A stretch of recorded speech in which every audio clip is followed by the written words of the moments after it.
नमस्कार विद्यार्थी मित्रांनो, आपलं सर्वांचं पुन्हा एकदा स्वागत आहे द जीनियस अकॅडमीच्या या ऑनलाईन प्लॅटफॉर्मवर.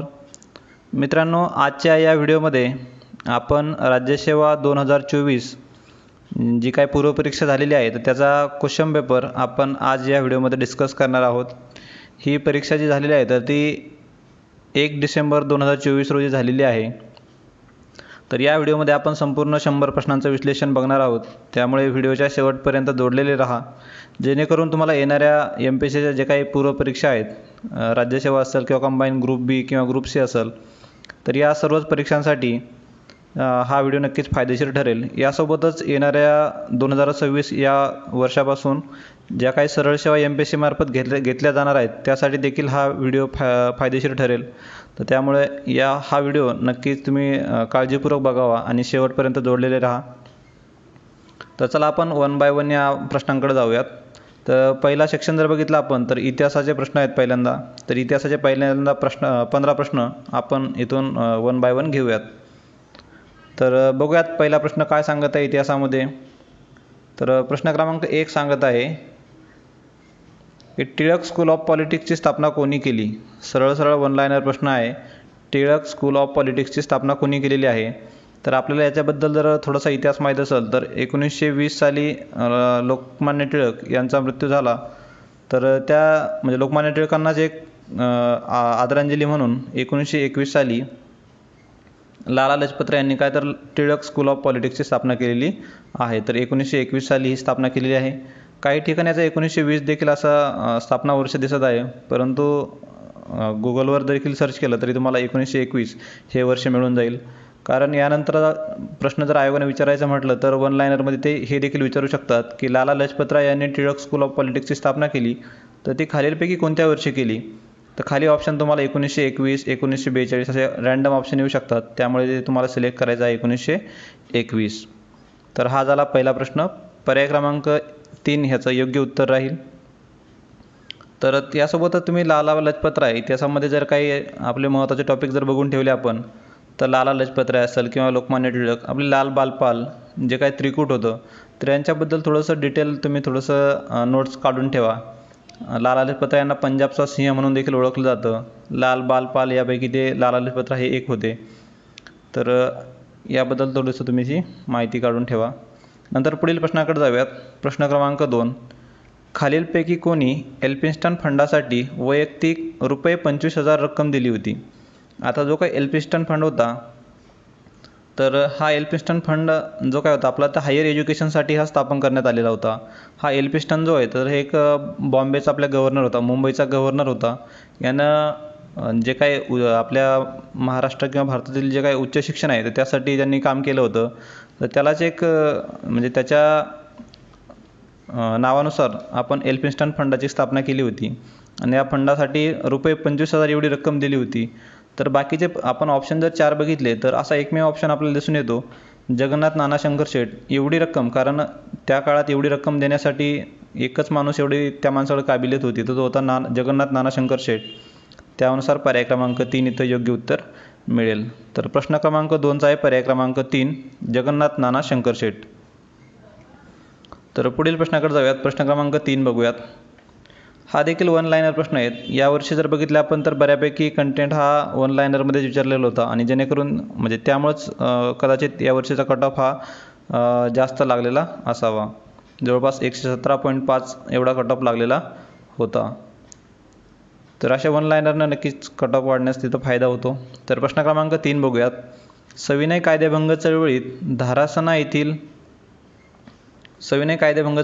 धारासणा येथील सत्याग्रहात पुढीलपैकी कोणी सहभाग घेतला. ऑलरेडी PYQ आहे आयोगाचा हा. तर सरोजिनी नायडू हे त्याचं योग्य उत्तर आहे. धारासणा येथील सत्याग्रहात कोणी भाग घेतला. आता यासोबतच तुम्ही बाकीचे देखील आहेत. महाराष्ट्रातील आपला मिठाचा सत्याग्रह असेल किंवा मग आपला जंगल सत्याग्रह असेल, बाकी मग साऊथमध्ये कोणी या सत्याग्रहात भाग घेतला होता, नेतृत्व कोणी केलं होतं, याचा एक चार्ट जरी बनवून ठेवला तर तुम्हाला रिव्हिजनसाठी नक्कीच तो फायदेशीर ठरेल. तर तिसऱ्या प्रश्नाचं पर्याय क्रमांक 4 योग्य उत्तर राहील. नंतर चौथा प्रश्न बघितला आपण तर 1857च्या उठावामध्ये कानपूर येथील नेतृत्व कोणाकडे होते. मित्रांनो, तुम्ही नोट्स जर बनवत असाल तर तुम्ही PYQच्या आधारावर नोट्स बनवल्या तर तुमच्या नोट्सच्या जास्त एक्झाम ओरिएंटेड किंवा तुमच्या जास्त टू द पॉईंट नोट्स बनतील. आता धारासना येथील सत्याग्रह आहे, तर तुम्ही यासोबतच बाकीचे देखील टॉपिक तुम्ही लिंक करून बाकी ठिकाणाहून कोणत्या सत्याग्रहाचं नेतृत्व कोणी केलं होतं, तर तसे एक तुम्ही ती नोट्स बनवून ठेवणं गरजेचं आहे. तुम्ही आयोगाचे PYQ जरी बघितले त्यामध्ये तुम्हाला देखील दिसून येईल की धारासना किंवा मग जगन्नाथ नाना शंकर शेठ यांच्यावर ऑलरेडी आयोगाने प्रश्न विचारलेलेच आहेत, त्यामुळे तुम्हाला हा नक्कीच फायदेशीर ठरेल. लाला लजपत राय यांच्याबद्दल तुम्ही थोडंसं डिटेल नोट्स काढून ठेवली असती, त्यातून देखील हा प्रश्न कव्हर झाला असता. तर तुमचे नोट्स एखाद्या बुक्समधून काढण्यापेक्षा तुम्ही PYQमधून किंवा एखाद्या क्वेश्चन पेपरला आधारे तुम्ही जर नोट्स बनवली तुमची, तर नक्कीच त्याचा तुम्हाला रिव्हिजनसाठी फायदा होईल आणि कमी कंटेंटमध्ये तुम्ही जास्त मार्क मिळवू शकता. तर चौथा प्रश्न बघूयात आता. 1857च्या उठावामध्ये कानपूर येथील नेतृत्व कोणाकडे होते? तर कानपूरचं नेतृत्व याच्यामध्ये देखील सेम पॉईंट आहे. 1857वरती आयोगानं प्रश्न विचारताना याच्यावरच प्रश्न विचारलेले आहेत की एखाद्या ठिकाणावरून, आता कानपूर विचारले त्यांनी, नंतर झाशी किंवा मग इतर ठिकाणाहून दिल्लीवरून कोणी नेतृत्व केले, नंतर बिहारमधून कोणी नेतृत्व केले, अशा प्रकारचे प्रश्न आयोगाने अगोदर विचारलेले आहेत. तर कानपूरमधून नेतृत्व कोणी केलं, तर हे नानासाहेब पेशवे यांनी केलं होतं. नानासाहेब पेशवे यांना नक्कीच मदत अजिमुल्ला आणि तात्या टोपे यांनी केली होती, पण याचं नेतृत्व कोणाकडे होतं कानपूरचं, तर ते होतं नानासाहेब पेशवे यांच्याकडे. तर त्यामुळं प्रश्न क्रमांक 4चं उत्तर पर्याय क्रमांक 3 हे योग्य राहील. नंतर पाचवा प्रश्न बघूयात. पाचवा प्रश्न काय सांगत आहे? विख्यात वारली चित्रकार जीवा सोमा म्हसे यांना खालीलपैकी कोणत्या पुरस्काराने सन्मानित करण्यात आले? जीवा सोमा म्हसे याच्यावरती आयोगानं अगोदर प्रश्न विचारलेला आहे 2023ला आय थिंक तो. तर जीवा सोमा म्हसेंची कोणती आहे, तर वारली चित्रकार आहे, ते वारली पेंटिंग आहे. तर त्या वारली चित्रकाराला कोणते पुरस्कार मिळालेले आहेत असं त्यांनी विचारलेलं आहे.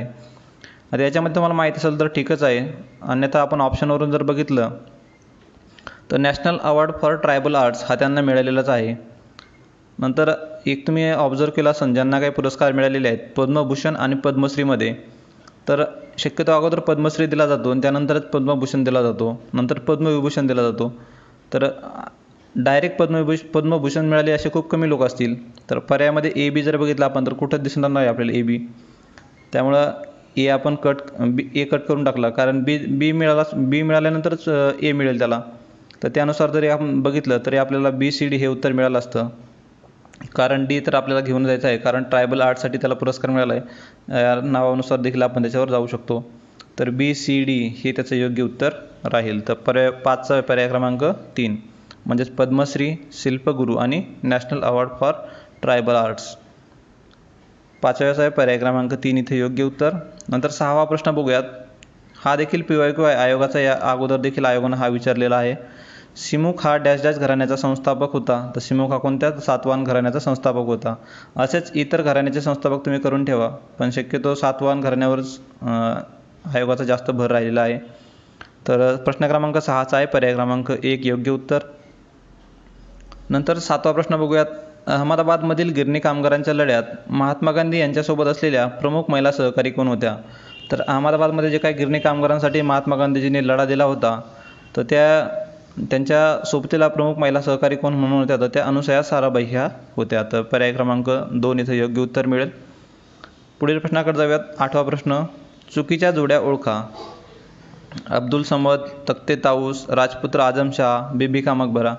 याच्यामध्ये बरेचसे कंटेंट तुमच्या डोक्यावरून जाण्यासारखे आहेत, पण तुम्ही आयोगाचे जर PYQ बघितले असेल तर आयोगानं हा प्रश्न ऑलरेडी विचारलेला आहे.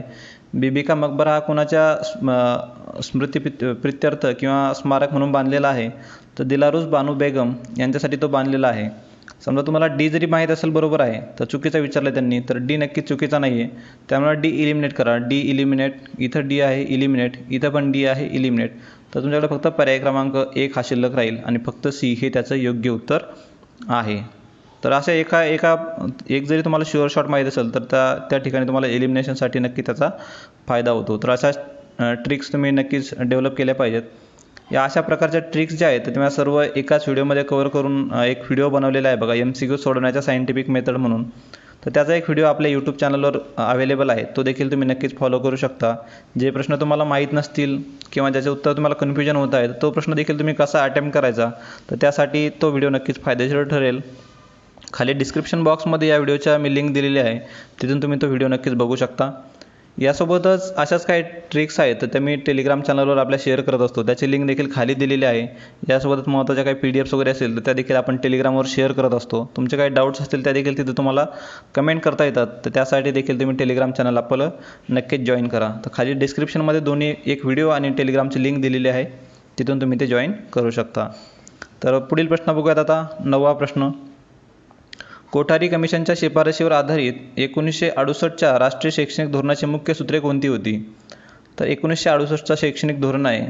तर पहिले शैक्षणिक धोरण होतं कोठारी आयोगाच्या शिफारशीनुसार. तर त्यामध्ये बघितलं आपण तर वयाच्या 14 वर्षापर्यंत सक्तीचे आणि मोफत शिक्षण बरोबर आहे, कारण हे नॉर्मल स्टेटमेंट आहे. आपण राज्यसेवेच्या मुख्य परीक्षेमध्ये देखील बघितलं तर हे शक्यतो सगळ्याच आयोगाच्या शिफारशीमध्ये हा मुद्दा नमूद होता. नंतर शिक्षकांसाठी उच्च स्थान व सुधारित वेतन हे देखील काही याच्यात चुकीचं वाटत नाही. परंतु सी स्टेटमेंट जर बघितलं तर राष्ट्रीय ठोस उत्पन्नाच्या किमान 10% शिक्षणासाठी खर्च, तर हे 10% नसून इथं 6% पाहिजे.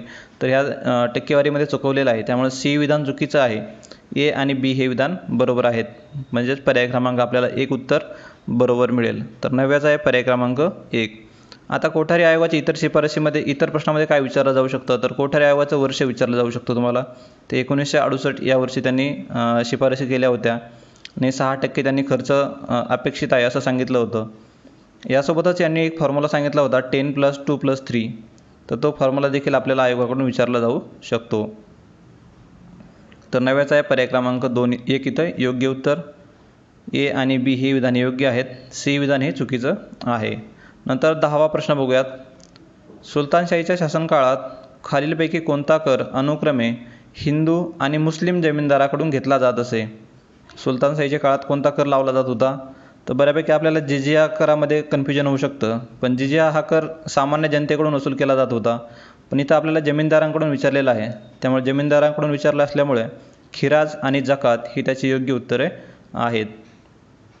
तर 10व्याचा आहे पर्याय क्रमांक 3 इथं योग्य उत्तर. आता जिजिया हा सामान्य जनतेकडून आकारला जात होता. नंतर एक खम्स जे आहे तर ही एक प्रकारे युद्धाला ज्यावेळी सैन्य जात होतं त्यावेळी जी काही लूट करून आणली जायची तर त्याला खम्स म्हटलं जायचं आणि ती त्या सैनिकामध्ये वाटून घेतली जायची, त्याला खम्स म्हणतात. तर संबंधित 10व्या प्रश्नाचा पर्याय क्रमांक 3 हे इथं योग्य उत्तर आहे, खिराज आणि जकात. नंतर 11वा प्रश्न बघूयात. इसवी सन 1907 मध्ये भारतीय राष्ट्रीय काँग्रेसमध्ये फूट पडल्यानंतर सुरत येथे राष्ट्रीय काँग्रेस कोलमडली. सुरत येथे राष्ट्रीय काँग्रेस कोलमडली हा आपला विजय आहे असे विधान कोणी केले? 1907ला आपल्याला माहिती आहे सर्वांना की काँग्रेसमध्ये फूट पडली होती. याच्यामध्ये मुस्लिम लीग आणि काँग्रेस याच्यामध्ये देखील दरी पडली होती. यासोबतच जहाल आणि मेवाळ यांच्यामध्ये देखील फूट पडली होती. तर याचंच एक आधारे असं कोणी विधान केलेलं आहे की सुरत येथे जी फूट पडली तर ते सुरत येथे राष्ट्रीय काँग्रेस कोलमडली आणि हा आपला विजय आहे असे विधान कोणी केलं?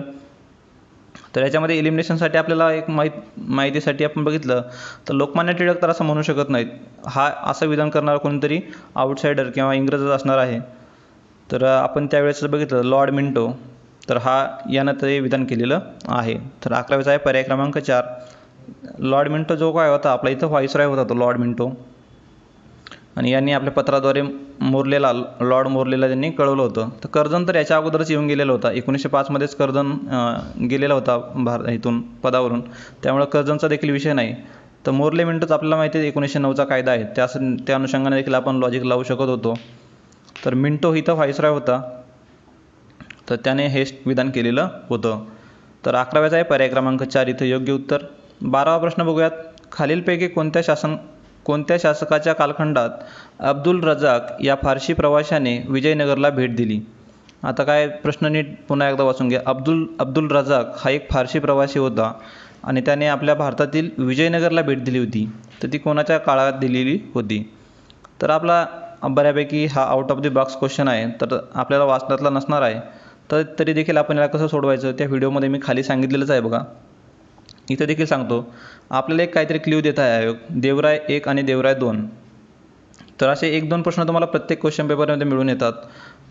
तर त्यानुसार आपण देखील इथं लॉजिक लावू शकतो. देवराय 1 किंवा देवराय 2 पैकीच हे ऑप्शन असणार आहे. तर याच्यामध्ये योग्य उत्तर तुम्ही कोणतं एक मारू शकता. जर तुम्हाला माहीत नसेल तर तुक्का मारला तर तुमचं एक 50-50% चान्सेस आहे तो लागण्याचा. परंतु संबंधित प्रश्नाचं पर्याय क्रमांक 4 देवराय सेकंड हे त्याचं योग्य उत्तर आहे. तर 12व्याचा आहे पर्याय क्रमांक 4. नंतर 13वा प्रश्न बघूयात. हर्षवर्धन या राजाने खालीलपैकी कोणते साहित्य लिहिले? तर हा ऑलरेडी UPSCला प्रश्न विचारलेला आहे आणि मला वाटतं MPSCला देखील हा रिपीट झालेला आहे. तर हर्षवर्धनने कोणते लिहिलेले आहेत? प्रियदर्शिका, रत्नावली आणि नागनंदा. प्रियदर्शिका, रत्नावली आणि नागनंदा.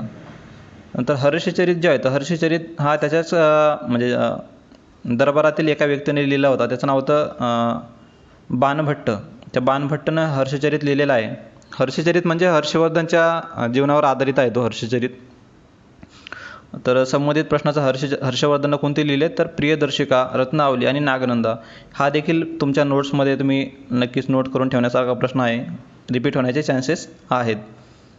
नंतर 14वा प्रश्न बघूयात. इथं त्यांनी कोणते साहित्य लिहिले आणि मल्टिपल असल्यामुळे आपल्याला खाली प्रश्न निवडायचा, पुन्हा उत्तर निवडायचं आहे. A, C आणि D. A, C, D कुठे मिळतं आहे बघा. तर पर्याय क्रमांक 1. तर 13व्याचा आहे पर्याय क्रमांक 1 इथं योग्य उत्तर. 14वा प्रश्न बघूयात.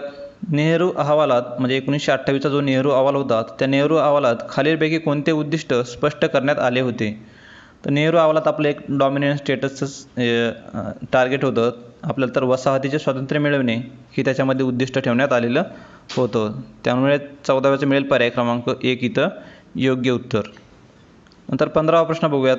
स्वदेशी चळवळीची विस्तार केंद्रे आणि संबंधित व्यक्ती यांच्या योग्य जोड्या लावा. आता जी काही स्वदेशी चळवळ होती त्याच्यामध्ये प्रत्येक विभागानुसार किंवा प्रत्येक शहरानुसार तिथल्या स्थानिक व्यक्तींनी त्याचं नेतृत्व केलेलं होतं. तर त्यानुसार आपल्याला इथं जोड्या लावायला विचारलेलं आहे. तर पहिली जोडी बघितली आपण तर मुंबईमध्ये कोण असणार आहे? तर लोकमान्य टिळक हे असणार आहेत. त्यामुळे पर्याय क्रमांक 3 मिळेल. A साठी 3. आता A साठी 3 कुठं बघितलं आपण तर एकाच पर्यायामध्ये मिळत आहे. A साठी 3. तर त्यानुसार 15चं मिळेल पर्याय क्रमांक 2 इथं योग्य उत्तर. आणि आपल्याला असे जे प्रश्न शुअर शॉर्ट असतात ज्याच्यामध्ये आपल्याला कन्फर्म उत्तर माहीत झालेलं आहे त्याच्यामध्ये बाकीच्या जोड्या लावत बसायचं नाही. त्याच्यामध्ये आपला वेळ तुम्ही वेस्ट करायचा नाही आहे. तोच वेळ आपण एखाद्या आपल्याला न येणाऱ्या किंवा कन्फ्युजन करणाऱ्या प्रश्नावरती इन्व्हेस्ट करायचा आहे. आता आपल्याला माहिती आहे मुंबईमधून लोकमान्य टिळक हे शुअर शॉर्ट आहे, 100% आहे. तर A साठी 3 आपलं झालेलं. लगेच पुढच्या प्रश्नाकडे जायचं आहे. तर आपण माहितीसाठी आपण बाकीचे देखील ऑप्शन बघून घेऊयात. तर दिल्लीमधून कोण असणार आहे? तर सय्यद रजा हैदर. नंतर पंजाबमधून कोण असणार आहे? तर लाला लजपत राय. आणि मद्रास तर नावावरून देखील आपल्याला थोडासा अंदाज येत आहे, चिदंबरम पिल्लई. तर Dचं आहे 1 उत्तर. म्हणजेच पर्याय क्रमांक आपलं प्रश्न क्रमांक 15चा मिळेल पर्याय क्रमांक 2 इथं योग्य उत्तर. नंतर 16वा प्रश्न बघूयात. 16 प्रश्न काय सांगत आहे? तर खालीलपैकी सखोल उदरनिर्वाहक शेतीचे वैशिष्ट्य नाहीकडे लक्ष ठेवा. तुम्ही एक्झाम हॉलमध्ये असाल तर लगेच नाहीला असं गोल करून ठेवायचं आहे जेणेकरून आपल्याला उत्तर टिक करताना आपल्या त्या नाहीकडे विशेष लक्ष जाईल. तर सखोल उदरनिर्वाहक शेती याला इंग्लिशमध्ये बघितलं तर इंटेन्सिव्ह सबसिस्टन्स ॲग्रिकल्चर. उदरनिर्वाहासाठी शेती केली जाते तर त्याचे उद्दिष्ट नाही असं विचारले.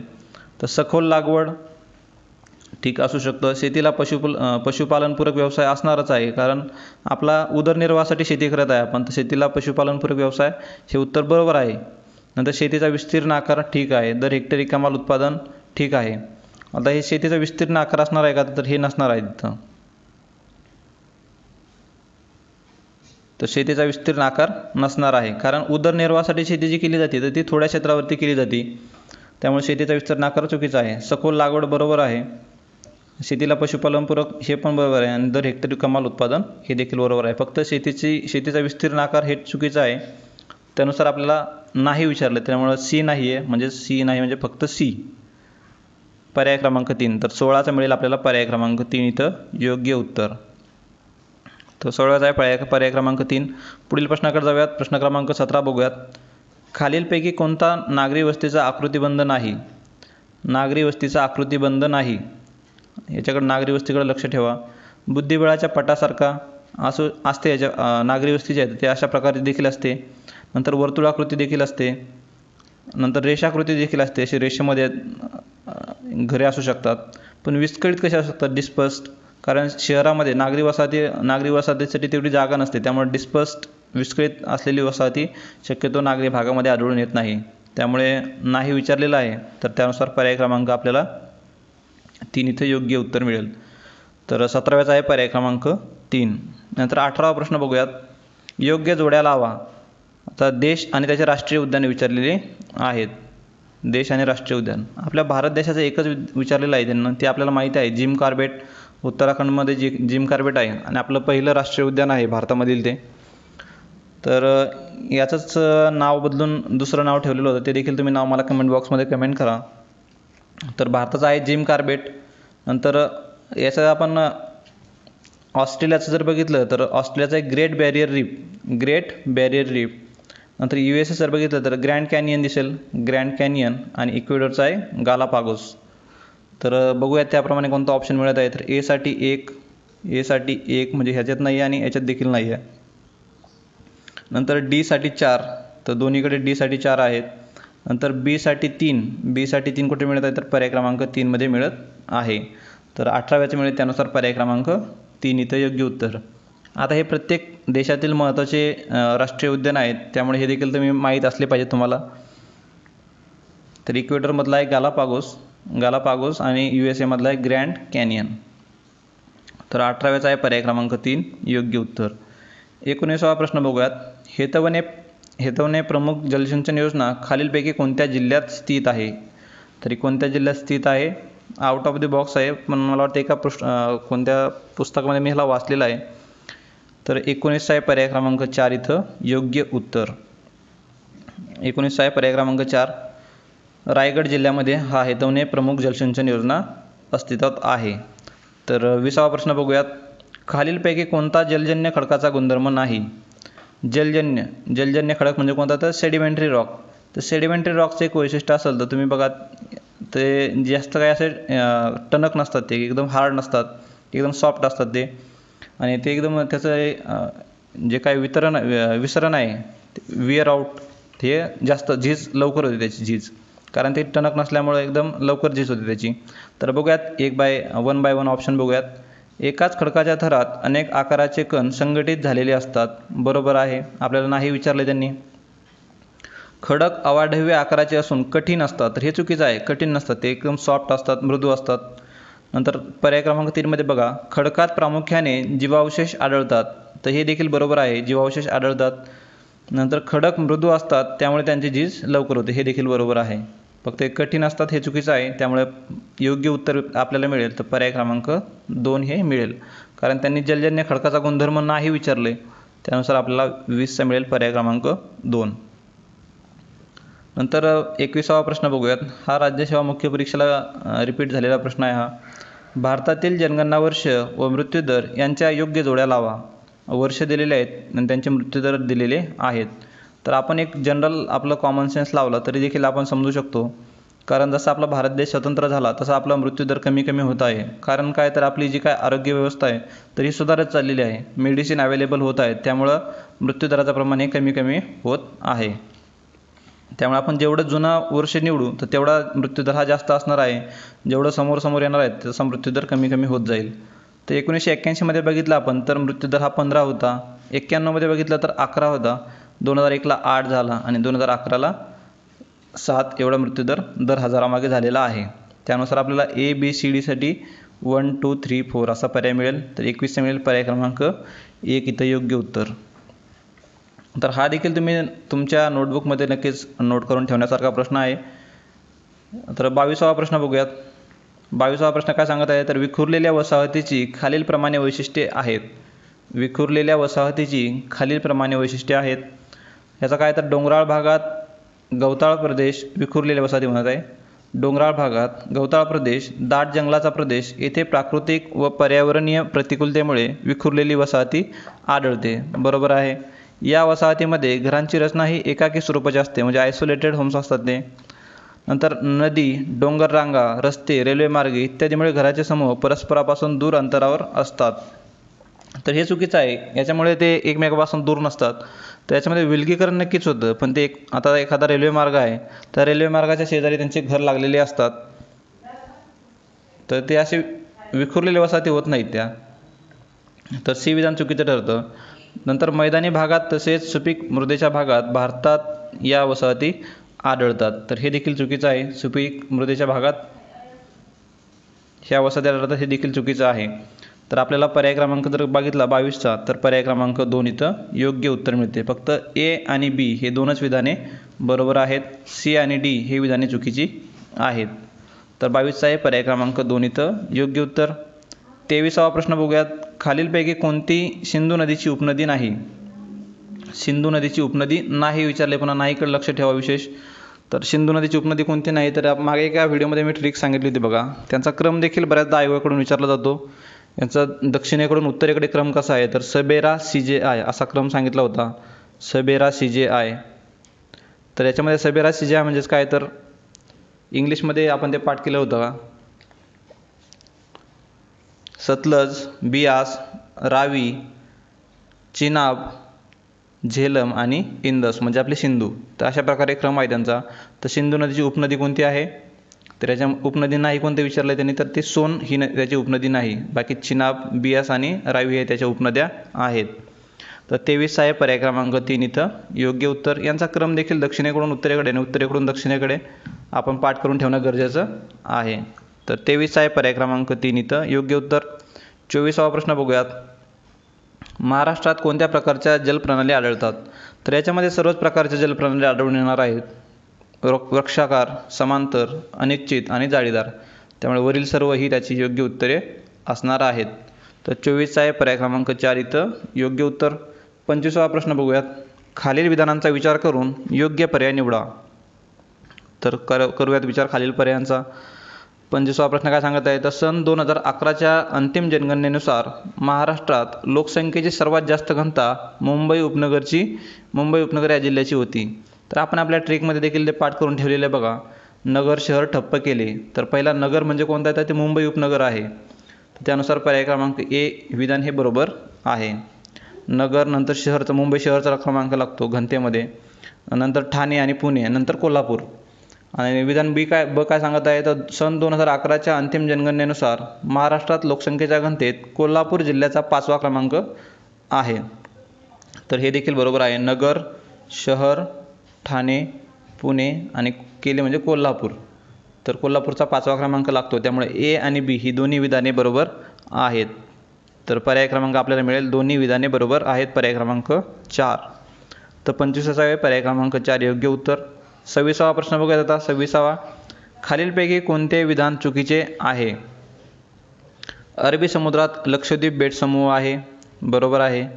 नंतर भारताची सागरी सरहद्द किनारपट्टीपासून 12 नाविक मैल आहे, बरोबर आहे. बंगालच्या उपसागरात अंदमान व निकोबार हे बेटे आहेत, हे देखील बरोबर आहे. आणि भारताची पाकिस्तान व बांगलादेश बरोबर भूसीमेची नैसर्गिक सरहद्द आहे. तर ही नैसर्गिक सरहद्द नाही, कारण याच्यामध्ये आपण जे काही ब्रिटिश स्कॉलर होते त्यांनी हे मार्किंग केलेली आहे आणि त्यानुसार भूसीमा आपल्या बनवलेली आहेत. तर ती कोणती सरहद्द आहे आपल्या भारत आणि पाकिस्तानमध्ये? नंतर भारत आणि चीनमध्ये कोणती आपली सरहद्द आहे त्या देखील मला तुम्ही कमेंट बॉक्समध्ये कमेंट करा. तर संबंधित प्रश्नाचं चुकीचं विचारलेलं आहे त्यांनी. तर चुकीचं विधान कोणतं असणार आहे? तर पर्याय क्रमांक 4 हे असणार आहे. तर 26वा आहे पर्याय क्रमांक 4 योग्य उत्तर. नंतर 27वा प्रश्न बघूयात. पुढील कोणत्या घटकाच्या माध्यमातून मासेमारी विकास कार्यक्रम प्रभावीपणे राबवला जातो? तर मासेमारी कार्यक्रम प्रभावीपणे राबवण्यासाठी खालीलपैकी कोणत्या यंत्रणा त्यासाठी फायदेशीर आहेत, असा हा इनडायरेक्टली प्रश्न विचारलेला आहे. तर याच्यामध्ये आपल्याला इन्क्लुझिव्ह अप्रोच ठेवायचा आहे, ते सर्वसमावेशक. तर याच्यामध्ये आपण काय, तर भारतीय मत्स्यपालन सर्वेक्षण असणार आहे, राष्ट्रीय मत्स्यपालन विकास मंडळ हे देखील आहे, मासेमारी बंदराचा विकास हे देखील आहे, कारण याच्यामुळे नक्कीच याच्यामध्ये फायदा होणार आहे. परंतु मांस बाजारपेठ हे जर बघितलं आपण तर याच्यामध्ये डायरेक्टली त्याचा संबंध दिसत नाही, त्यामुळे डी विधान चुकीचं ठरेल. फक्त ABC ही विधाने बरोबर आहेत. ABC म्हणजेच पर्याय क्रमांक 3 इथं योग्य उत्तर मिळेल. तर 27चा आहे पर्याय क्रमांक 3 योग्य उत्तर. नंतर 28वा प्रश्न बघूयात. खाली दिलेल्या पर्यायातील संयुक्त संस्थानातील सर्वात लांब नदी कोणती? संयुक्त संस्थान म्हणजे युनायटेड स्टेट्समधील सर्वात लांब नदी कोणती आहे? हा डायरेक्ट वन लायनर प्रश्न विचारलेला आहे त्यांनी. तर ह्याच्यामध्ये सर्वात लांब नदी बघितली आपण USA तर ते आहे मिसिसिपी. मिसिसिपी ही तिथील सर्वात लांब नदी आहे. तर 28व्या मिळेल पर्याय क्रमांक 1 इथं योग्य उत्तर मिसिसिपी. नंतर 29वा प्रश्न बघूयात. खालीलपैकी कोणती विधाने महाराष्ट्राच्या बाबतीत 2011च्या जनगणनेनुसार बरोबर आहेत? लोकसंख्येत महाराष्ट्राचा देशात दुसरा क्रमांक लागतो. घनता प्रति चौरस किलोमीटर 365 आहे, बरोबर आहे दोन्ही विधाने. साक्षरता 82.91 आहे, हे देखील बरोबर आहे. तर लिंग गुणोत्तर 929 पाहिजे, तर 25 दिले त्यांनी, त्यामुळे डी विधान चुकीचं ठरेल. तर ए बी सी ही विधाने बरोबर आहेत, फक्त डी विधान चुकीचं आहे. म्हणजेच ए बी सी बरोबर असं विधान मिळेल आपल्याला पर्याय क्रमांक 1 मध्ये. तर 29 आहे पर्याय क्रमांक 1 योग्य उत्तर. 30वा प्रश्न बघूयात. चंद्रपूर जिल्ह्यात खालीलपैकी कोणत्या ठिकाणी दगडी कोळसा सापडतो? तर तसं चंद्रपूरमध्ये सर्वच ठिकाणी कोणते ऑप्शन असते खाली, तरी देखील चंद्रपूरमध्ये सर्वच ठिकाणी कोळसा सापडतो.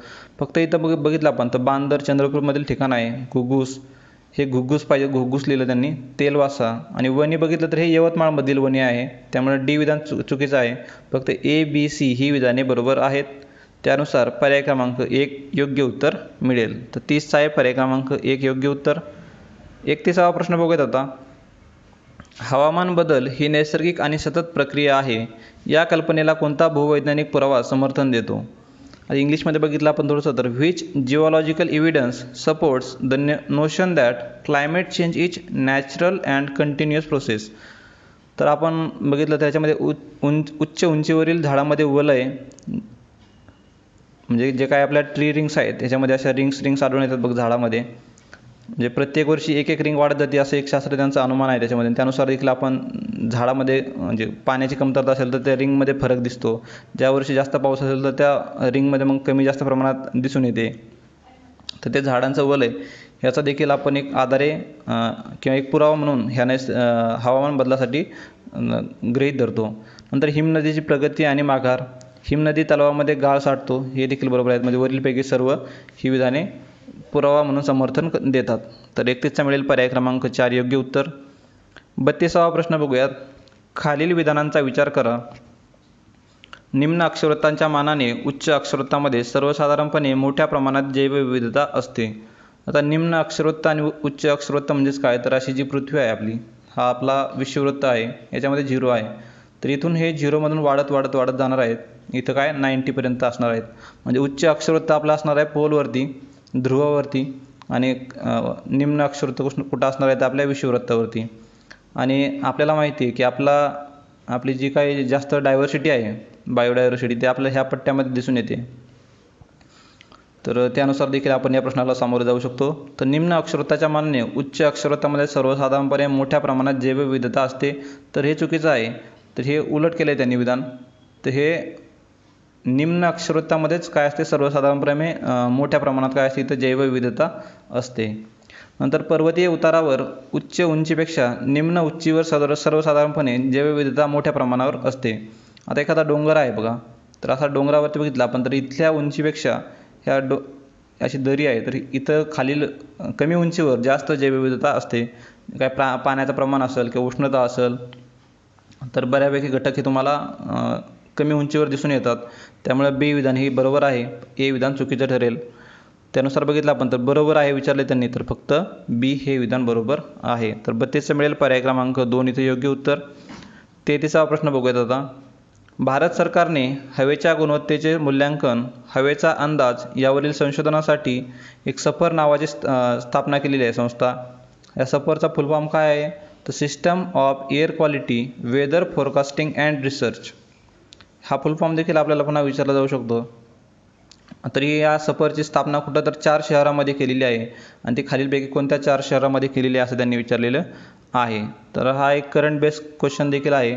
याची स्थापना दिल्ली, पुणे, अहमदाबाद आणि मुंबई या 4 ठिकाणी केलेली आहे. तर त्यानुसार 33चा पर्याय क्रमांक 1 योग्य उत्तर मिळेल. हा वन लायनर आहे, फॅक्च्युअल आहे. तर 33चा आहे पर्याय क्रमांक 1. नंतर 34वा प्रश्न बघूयात. जागतिक तापमान वाढच्या संदर्भात खालील विधानांचा विचार करा. बघूयात जागतिक तापमान वाढ जे ग्लोबल वॉर्मिंग संबंधित काही विधानं केलेली आहेत.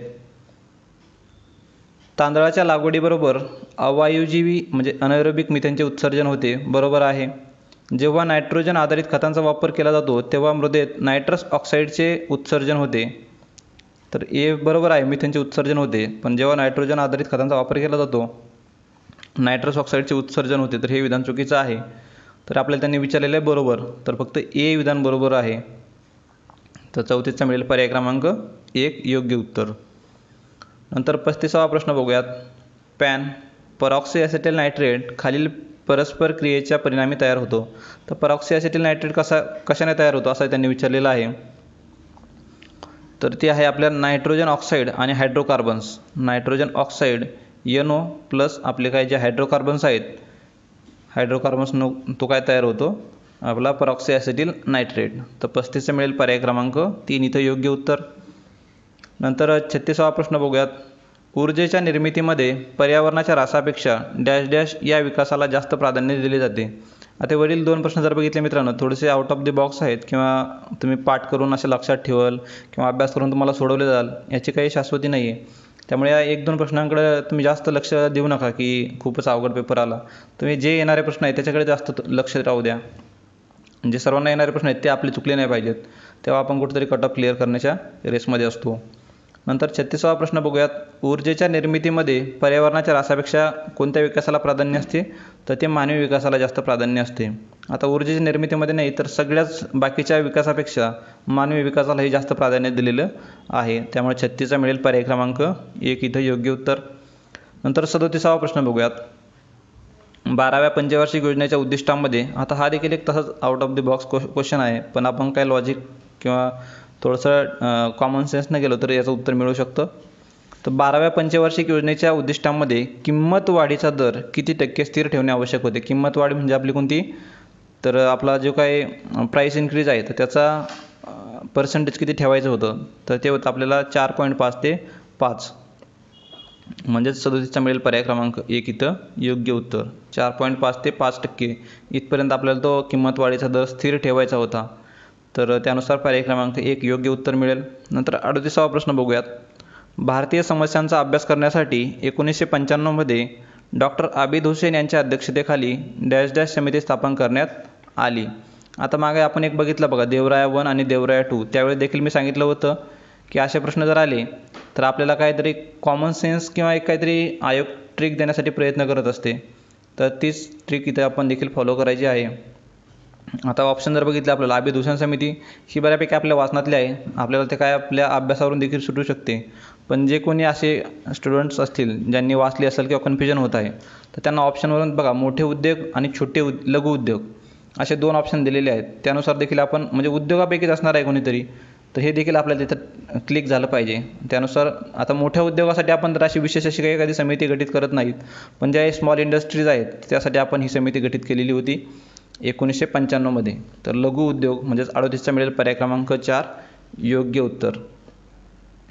नंतर 39वा प्रश्न बघूयात. हा देखील UPSC परीक्षेला येऊन गेलेला प्रश्न आहे, EPFOच्या परीक्षेला येऊन गेलेला, UPSC मार्फत घेतली जाणारी. तर कर्मचारी भविष्य निर्वाह निधी कायदा कोणत्या वर्षी करण्यात आलेला आहे? तर 1952 या वर्षी करण्यात आलेला आहे. तर 39 मिळेल पर्याय क्रमांक 2 इथं योग्य उत्तर. नंतर 40वा प्रश्न बघूयात. दृष्टिकोन नियोजन म्हणजे, दृष्टिकोन म्हणजे पर्स्पेक्टिव्ह प्लॅनिंग.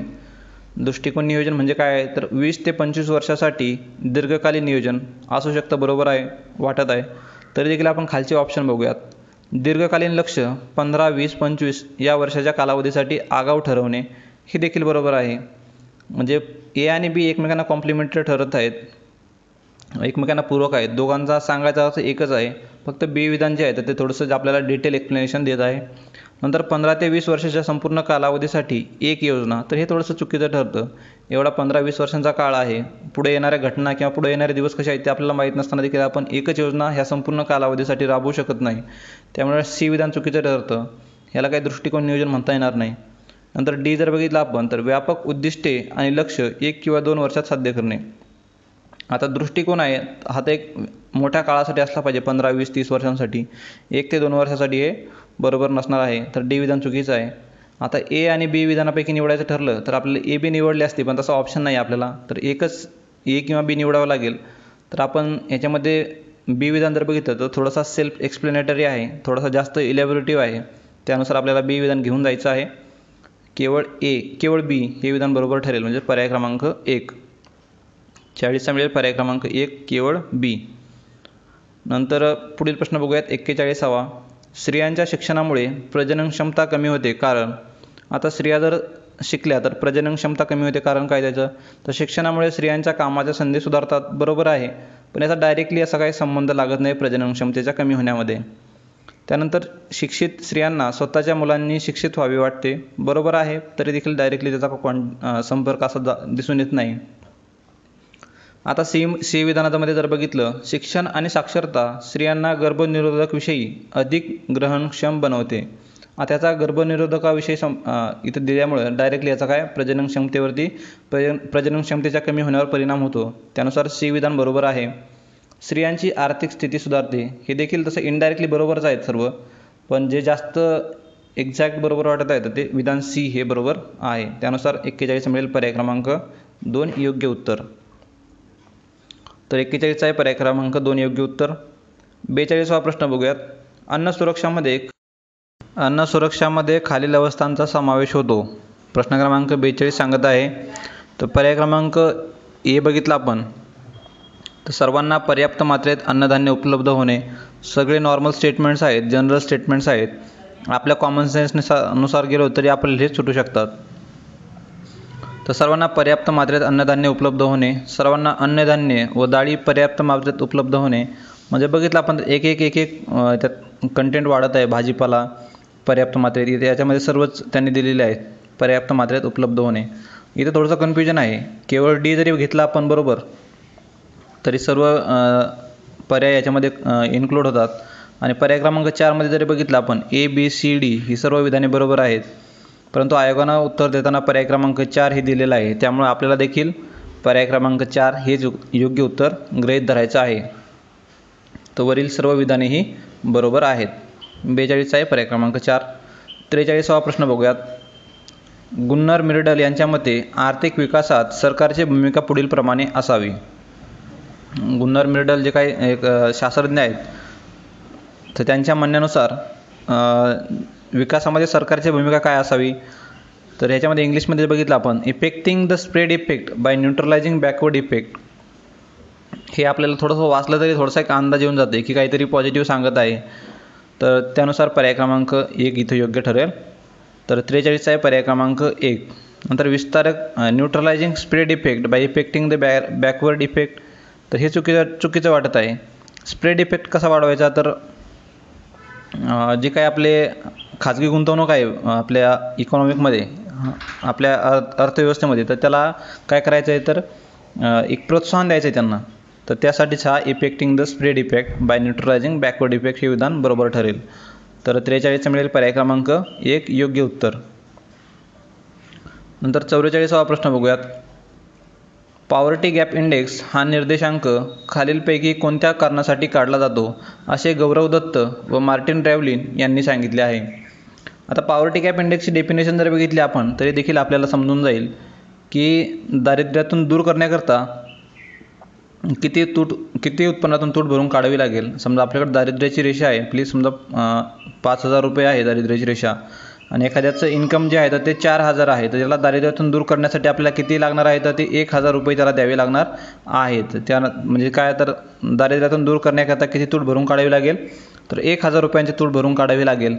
त्यानुसार 44 मिळेल पर्याय क्रमांक 2 इथं योग्य उत्तर. तर 44 आहे पर्याय क्रमांक 2 योग्य उत्तर. 45वा प्रश्न बघूयात. भारतातील बाललिंग गुणोत्तराच्या अंतिम सुधारित आकडेवारीनुसार मुलींच्या संरक्षण व सबलीकरणासाठी बेटी बचाव बेटी पढाव अभियानाला केव्हा सुरुवात करण्यात आली. हा देखील आयोगाचा PYQ आहे. 2 वेळा आयोगानं हा प्रश्न ऑलरेडी विचारलेला आहे. तर 45 मिळेल पर्याय क्रमांक 3 इथं योग्य उत्तर. 22 जानेवारी 2015. याच्यामध्ये आपण ऑप्शनवरून गेलो तरी देखील आपल्याला एक लॉजिक लावता येण्यासारखं होतं. तर बघा 22 जानेवारी सगळीकडे दिलेलं आहे आणि 2015 देखील 2 वेळा रिपीट केलेले त्यांनी. त्यानुसार देखील आपण हा ऑप्शन घेऊन जाणं अपेक्षित होतं.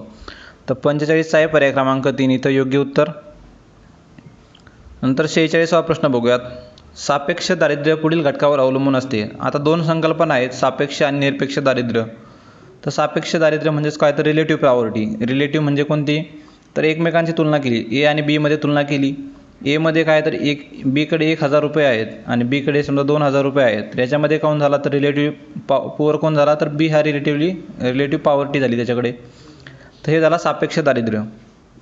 आता सापेक्ष दारिद्र्य पुढील घटकावर अवलंबून असते तर कोणते तर मानवी शरीराला दररोज उष्मांकाची गरज असते. तर हे नसणार आहे त्याच्यामध्ये, हे ॲब्सोल्यूट पॉवर्टी होते निरपेक्ष दारिद्र्यामध्ये. नंतर मूलभूत गरजा भागविण्यासाठी उत्पन्नाची गरज आहे.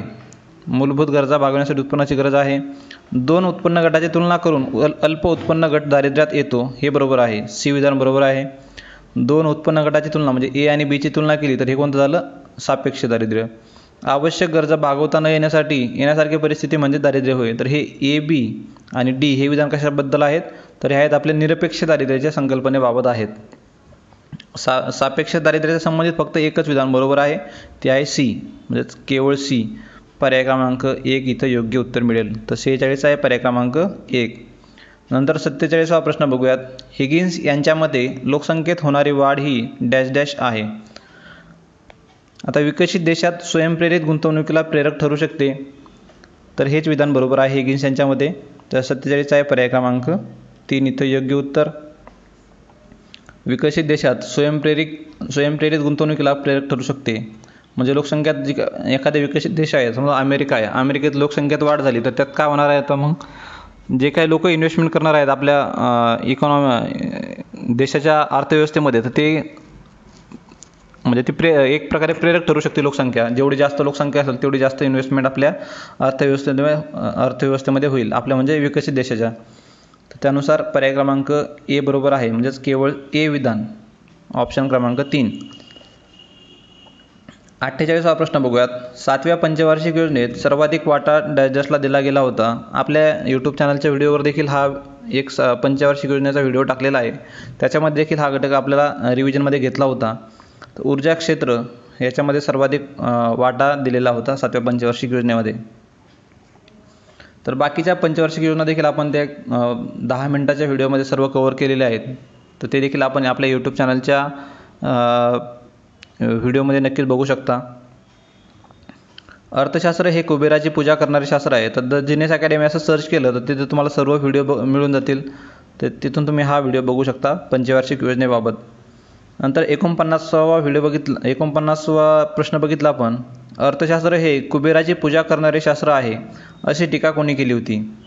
तर अर्थशास्त्र हे कुबेराची पूजा करणारे शास्त्र आहे, तर हे होते कार्लाइल व रस्किन यांनी ही टीका केलेली होती. ते YCMचे जे बुक आहे त्याच्यामध्ये हे विधान मिळून दिसत आहे तिथं. तर 49 मिळेल पर्याय क्रमांक 3 योग्य उत्तर, कार्लाइल व रस्किन. नंतर 50वा प्रश्न बघूयात. ज्या समाजात उत्पन्न वितरणामध्ये आत्यंतिक डॅश डॅश असते तेथे मुठभर व्यक्तीजवळ अमाप पैसा असतो. तर आत्यंतिक विषमता असते तिथं काय असते, मुठभर व्यक्तीजवळ अमाप पैसा असतो. तर आपल्या भारताचं उदाहरण देखील याच्यामध्ये एकदम तंतोतंत बसत आहे. तर उत्पन्न वितरणामध्ये आत्यंतिक विषमता आहे आपल्याकडे, त्यामुळे मुठभर व्यक्तीजवळच अमाप पैसा झालेला आहे. तर 50 आहे पर्याय क्रमांक 2 योग्य उत्तर. नंतर इथून आता सायन्सचे प्रश्न सुरू होत आहेत बघा. 51वा प्रश्न. वर फेकलेल्या कणाची गती 0 असते परंतु त्याचे त्वरण किती असते. आता ऑप्शनवरून देखील आपल्याला कळून येत आहे बघा. गुरुत्वाकर्षण एवढे त्वरण हे विधान इथं बरोबर आहे. आपण एखादी वस्तू वर फेकली, वर एका पॉईंटला त्याची गती 0 होणार आहे, पण त्याची गती 0 झाली पण त्याचे त्वरण किती असते, कारण त्याला आता खाली ओढणार आहे आपलं ग्रॅव्हिटी, तर ती किती असणार आहे, तर गुरुत्वाकर्षण एवढी त्याचं ते आकर्षण असणार आहे, गुरुत्वाकर्षण.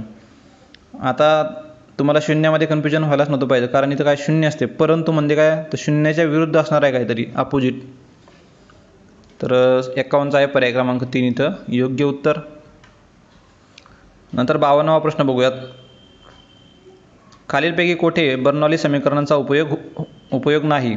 आता सायन्समध्ये जर असं तुम्हाला काही विधानं दिसली किंवा कुठलंही एखादं मीटर हे असेल, एखादी मशीन असेल किंवा एखादा नियम असेल, त्याचा कुठं वापर होत नाही असं विचारलं तर शक्यतो असा कुठलाही ऑप्शन तुम्ही निवडायचा नाही. ऑल ऑफ द अबोव ठिकाणी त्याचा ऑप्शन उपयोग होतो असंच निवडायचं आहे, कारण आपण एवढं टेक्निकल सांगू शकत नाही की एखाद्या ठिकाणी त्याचा वापर होतो की नाही, त्यामुळे बरोबर घेऊन जायचे आहेत. आणि जे काही हे प्रश्न फ्रेम करत आहे, क्वेश्चन फ्रेम करणाऱ्याला देखील एवढं डिटेल माहिती नसणार आहे, त्याने देखील हा कुठून तरी वाचलेला आहे की एवढ्या ठिकाणी त्याचा बर्नौली समीकरणाचा वापर होतो, तिथून त्याने तो क्वेश्चन फ्रेम केलेला आहे. त्याच्यामध्ये एस्पिरेटर पंप, व्हेंच्युरी पंप, प्रवाहाची गती या सर्वांमध्येच याचा वापर होतो, त्यामुळे त्यांनी नाही विचारले, वापर होत नाही, तर वरीलपैकी कोणतेही नाही. पर्याय क्रमांक 4 इथं योग्य ठरेल. नंतर 53वा प्रश्न बघूयात. खोलीतील, आता एक थोडासा आउट ऑफ द बॉक्स आहे, स्किप करण्यासारखा होता किंवा तुम्ही काही तुक्का मारून हा अटेम्प्ट करण्यासारखा प्रश्न होता. खोलीतील तापमानावर 300 K म्हणजे 300 केल्विन वस्तूद्वारे उत्सर्जित होणाऱ्या औष्णीय प्रारणासाठी महत्त्वपूर्ण योगदान तरंग लांबी किती असते? काय आपल्याला समजलं असणार आहे, डोक्याच्या वरून गेलेलं आहे सर्व. पण याला ऑप्शन जर बघितले आपण तर सर्व बघा 1500, 500, 3000, पण हाच एक थोडासा ऑड फिगर दिला आहे 9550 नॅनोमीटर. तर तसा असं ऑप्शन घेऊन जायचं आहे आणि तेच उत्तर इथं आयोगानं बरोबर दिलेलं आहे. तर 53 आहे पर्याय क्रमांक 2 इथं योग्य उत्तर. शक्यतो प्रश्न कोणताही स्किप करायचा नाही. मी एक मागे सांगितलेला व्हिडिओ जो आहे ती MCQ सोडवण्याचा सायंटिफिक मेथड, त्यामधले सर्व शस्त्र, सर्व ट्रिक, सर्व तुम्ही टेक्निक तिथं वापरायचे आहेत. तेवढे वापरून देखील जो प्रश्न सुटला नाही तर तुम्ही तो प्रश्न स्किप करू शकता. तर 54वा प्रश्न बघूयात. कारण तुमचा जेवढा जास्त अटेम्प्ट असणार आहे तेवढे तुमचे जास्त स्कोर येण्याचे चान्सेस असतात. नंतर खालीलपैकी कोणते वाक्य चुकीचे आहे? तर 54वा प्रश्न बघूयात. नॉर्मल प्रश्न आहे हा, सोप्या कॅटेगरीतला. चुकीचे आहे, चुकीचे लगेच गोल करून ठेवा, चुकीचे आहे. अणुकेंद्रक हे प्रोटॉन व न्यूट्रॉनने बनलेले असते. प्रोटॉनवर धनभार असतो, बरोबर आहे. इलेक्ट्रॉनवर ऋणभार असतो, बरोबर आहे. न्यूट्रॉनवर धनभार असतो, तर न्यूट्रॉनवर कोणताही भार नसतो. त्यामुळे चौथं विधान चुकीचं आहे. त्यांना चुकीचं विचारलं आहे तर चौथं विधान चुकीचं आहे, म्हणजेच फक्त 4. तर 54चा मिळेल पर्याय क्रमांक 4 योग्य उत्तर. 55वा प्रश्न बघूयात. खालील विधाने सत्य की असत्य ते लिहा. आवाजाच्या प्रसारासाठी माध्यमाची गरज असते, बरोबर आहे. माध्यमाशिवाय आवाज ट्रान्सफर होऊ शकत नाही. नंतर आवाजाच्या वारंवारतेचे हर्ट्ज हे एकक आहे, बरोबर आहे. आपल्याला माहिती आहे आपल्या 20 हर्ट्ज ते 20,000 हर्ट्जपर्यंत आपण ते काय आवाज ऐकू शकतो, म्हणजे आपली श्रवण क्षमता आहे ती. त्यामध्ये देखील हा हर्ट्जचा वापर केला आहे, त्यानुसार आपल्याला माहिती पाहिजे, तर हे बरोबर आहे. आवाजाची तीव्रता मोजण्यासाठी डेसिबल हे एकक वापरतात, तर हे देखील बरोबर आहे. तर सत्य किंवा असत्य विचारले त्यांनी, तर सर्व विधाने सत्य आहेत, म्हणजेच 1, 2, 3 बरोबर आहेत. तर 55चा मिळेल आपल्याला पर्याय क्रमांक 1 योग्य उत्तर. तर 55चा पर्याय क्रमांक 1 उत्तर मिळेल. तर हे माध्यमाची गरज का असेल, तर ही साऊंड जी वेव्ह आहे, sound wave is longitudinal waves. Longitudinal waves required a medium to transfer from one place to another. त्यामुळे पर्याय क्रमांक 1 देखील बरोबर आहे. तर 55चा मिळेल आपल्याला पर्याय क्रमांक 1. 1, 2, 3 बरोबर आहेत. तिन्ही विधाने बरोबर आहेत. आवाजाच्या वारंवारतेचे हर्ट्ज हे एकक आहे आणि त्याची तीव्रता मोजण्यासाठी आपण डेसिबल हे एकक वापरतो. तीव्रता म्हणजे त्याचा लाऊडनेस मोजण्यासाठी आणि फ्रिक्वेन्सीसाठी हर्ट्ज. तर 55चा 1 उत्तर बरोबर आहे. नंतर 56वा प्रश्न बघूयात. खालीलपैकी कोणती तरंगलांबी, आता हे देखील तुम्ही तुमच्या नोटबुकमध्ये लिहून ठेवा, फ्रिक्वेन्सीचं युनिट काय आहे, नंतर लाऊडनेस ऑफ साऊंडचे हे काय आहे. कारण तुम्हाला वन लायनरमध्ये हे विचारलं जाऊ शकतात. कारण आता याच्यानंतरच्या ज्या काही सरळ सेवा आहेत तर त्या MPSC मार्फत घेतल्या, तर त्याच्यामध्ये तुम्हाला असे प्रश्न बघायला मिळू शकतात तिथं. मग बाकीच्या तलाठी भरती असेल किंवा मग नगर परिषद किंवा बाकीच्या भरती असतील, ह्या सर्व भरती आता MPSCकडे जाण्याच्या मार्गावर आहेत 2026 या वर्षापासून. तर 56वा प्रश्न बघूयात. खालीलपैकी कोणती तरंगलांबी पदार्थाच्या स्फटिक आंतररचना अभ्यासण्यासाठी वापरतात? आता पदार्थाच्या स्फटिक आंतररचना, त्याला इंग्लिशमध्ये बघूयात. Which of the following wavelengths are used to study the crystal structure of material. तर मटेरियलचा क्रिस्टल स्ट्रक्चरचा अभ्यास करण्यासाठी कोणती वेवलेंथ वापरतात, तर ते एक्स-रे वेवलेंथ वापरतात. तर 56चा आहे पर्याय क्रमांक 3 योग्य उत्तर. 57वा प्रश्न बघूयात. हा देखील आयोगाचा या अगोदर प्रश्न येऊन गेलेला आहे, PYQ आहे हा. लिप ब्लाइट ऑफ व्हीट हा रोग खालीलपैकी कोणत्या बुरशीच्या संसर्गामुळे प्रसारित होतो? आणि आत्ता जी ग्रुप C झाली आपली 1 जून रोजी, group C combine group C, तर त्याला देखील हा प्रश्न विचारलेला आहे. लिप ब्लाइट ऑफ व्हीट, तर अल्टरनॅरिया ट्रिटिसिना पर्याय क्रमांक 2 बरोबर आहे. 57चा आहे पर्याय क्रमांक 2. 58वा प्रश्न बघूयात. कोणत्या विभागातील वनस्पतींना वनस्पती सृष्टींचे उभयचर असे म्हटले जाते? ऑलरेडी PYQ आहे आपल्या चॅनलवरती, हा व्हिडिओ देखील अवेलेबल आहे याचा. म्हणजे काय सायन्सचे वेगळे व्हिडिओ घेतले होते सर्व विषयांचे, तर त्याच्यामध्ये हा एक्सप्लेन करून सांगितलेला आहे.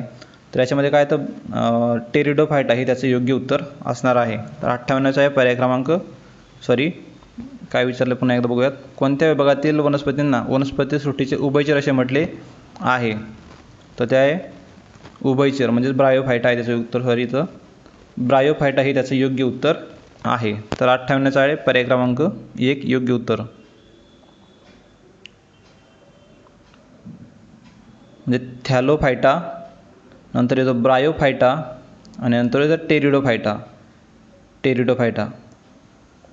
तर ह्याचा जो मधला आहे ब्रायोफायटा हे त्याचं उभयचर हे उदाहरण आहे. तर ब्रायोफायटा योग्य उत्तर असणार आहे. तर 58चा मिळेल पर्याय क्रमांक 1 योग्य उत्तर. नंतर बघूयात 59वा प्रश्न बघूयात. आता हा PYQ आहे. ब्रायोफायटा आयोगानं अगोदर देखील 1-2 वेळा विचारून झालेला आहे, तरी देखील हा तुम्ही पाठच करून ठेवा. आणि 3 एक्झाम्पल ब्रायोफायटा, टेरिडोफायटा, नंतर जिम्नोस्पर्म देखील आयोगाने या अगोदर विचारलेला आहे की कोणत्या वनस्पतीचे बी जे आहे तर ते बाहेर असते. तर ते असा प्रश्न आयोगाने विचारला होता कंबाईनच्या परीक्षेमध्ये, पूर्वपरीक्षेच्या. नंतर 59वा प्रश्न बघूयात. DNA संरचनेच्या अनुषंगाने खालील 4 विधानांपैकी 2 विधाने संयुक्तिक आहेत. संयुक्तिक विधानाची निवड करायची आपल्याला. संयुक्तिक आहेत म्हणजे कोणते आहेत तर रिलेव्हंट आहेत ते.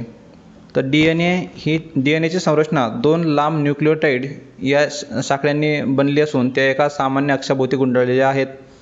बरोबर आहे. DNAची संरचना 2 लांब न्यूक्लियोसाइडच्या लांब साखळीने बनलेली असून त्या एका सामान्य अक्षाभोवती गुंडाळलेल्या आहेत. इथं फक्त न्यूक्लियोटाइड आणि न्यूक्लियोसाइडचा फरक दिलेला आहे. नंतर या 2 साखळ्या एकमेकांशी अशा रीतीने पूरक आहेत की ॲडेनाईन नेहमी थायमिनसोबत आणि सायटोसिन नेहमी ग्वानिनसोबत जोडलेली आहेत. बरोबर आहे हे देखील. या 2 साखळ्या एकमेकांशी पूरक नसून हे चुकीचं आहे. पूरक असतात त्यामुळे डी चुकीचं आहे. आता डी चुकीचं आहे तर डी इलिमिनेट करून टाका. मग डी इलिमिनेट. आता राहते AB आणि AC. म्हणजे ए कन्फर्म आहे, आपल्याला शुअर आहे की ए बरोबरच आहे. आता DNA मध्ये एक तर न्यूक्लियोटाइड असेल किंवा न्यूक्लियोसाइड असेल, दोन्ही असणार नाहीत. त्यामुळे आता ए बरोबर असल्यामुळे तर बी विधान नक्कीच चुकीचं ठरणार आहे. त्यामुळे ए आणि सी हीच विधाने आपल्याला बरोबर मिळतात. तर 59चा आहे पर्याय क्रमांक 3 इथं योग्य उत्तर. नंतर 60वा प्रश्न बघूयात. स्लेडन व शॉन यांच्या पेशी सिद्धांताबाबत खालील विधाने कोणती विधाने अचूक आहेत? अचूक म्हणजे बरोबर आहेत, करेक्ट आहेत. तर सर्व सजीव एक किंवा अनेक पेशींनी बनलेले आहेत. बरोबर आहे. हा देखील PYQ आहे. आयोगाने बऱ्याचदा हे विचारलेलं आहे. नवीन पेशी पूर्व अस्तित्वात असलेल्या पेशीपासून तयार होतात. बरोबरच आहे. पेशीच्या रासायनिक रचना आणि चयापचय कार्यामध्ये मूलभूत समानता आहेत. एखाद्या जीवाची क्रिया ही सामूहिक क्रियाकलाप आणि त्याच्या पेशीय संरचनाचा परस्पर संवाद असतो.